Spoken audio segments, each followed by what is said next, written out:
How to create Citizens Bank account online.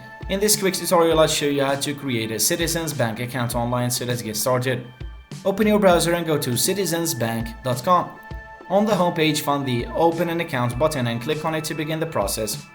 You'll be asked to choose the type of account you want to open: checking, savings, or another option. Select the one that fits your needs.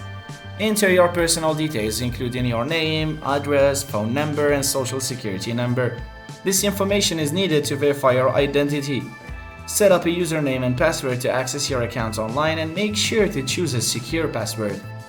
You may need to make an initial deposit, so you can link your existing bank account or use a debit/credit card to fund your new Citizens Bank account. Read through the terms and conditions and check the box to accept them. And once you've completed all the fields, click Submit to send your application. After approval, you'll receive a confirmation email with details on your new account.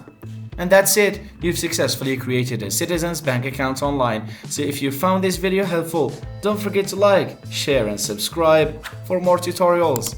Thanks for watching.